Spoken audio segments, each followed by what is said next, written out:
Emmanuel Kiva, on est à Vivatech en 2022. Quelle est votre vision sur l'innovation du 21e siècle aujourd'hui? L'innovation, ce n'est pas une option. C'est quelque chose qui, compte tenu des incertitudes dans lesquelles nous vivons aujourd'hui, dans le monde, est absolument nécessaire si on veut garder un temps d'avance, si on veut préparer l'avenir, si on ne veut pas être déclassé. Et justement, il ne faut pas sacrifier la préparation de l'avenir à l'urgence des crises que nous connaissons aujourd'hui. Donc cette innovation, elle s'impose parce qu'il y a des ruptures technologiques qui vont arriver, qui vont se transformer en ruptures géostratégiques, parce que le civil, et c'est pour ça que nous sommes ici à Vivatech, accélère beaucoup en termes d'innovation. Il y a donc beaucoup d'opportunités que nous pouvons transposer pour le monde militaire et pour le monde de la défense, et parce que l'innovation nous permet aussi d'éviter la surprise stratégique. C'est l'une des missions qui est confiée à l'Agence de l'innovation de défense. Et si ça sera un conseil pour les innovateurs français du 21e siècle, ça sera lequel?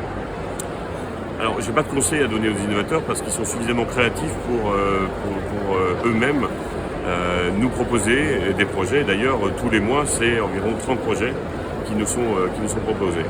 Mais ce que l'on voit aujourd'hui, c'est qu'il y a de nouveaux champs dans le domaine de l'innovation. Et la guerre en Ukraine nous fait apparaître deux exemples que je trouve intéressants et sur lesquels les innovateurs pourraient travailler. La guerre cognitive, la manière dont finalement la guerre s'invite dans des champs immatériels, donc manipulation de l'information, manipulation des perceptions, manipulation des émotions. Et le fait que finalement on sait faire de l'hyper sophistiqué. On sait faire des sous-marins nucléaires lanceurs d'engins, on sait faire des fusées, on sait faire des satellites. Mais de temps en temps, on a besoin de choses qui sont plus faciles à employer, plus simples pour s'entraîner, moins chères, sans être moins sophistiquées.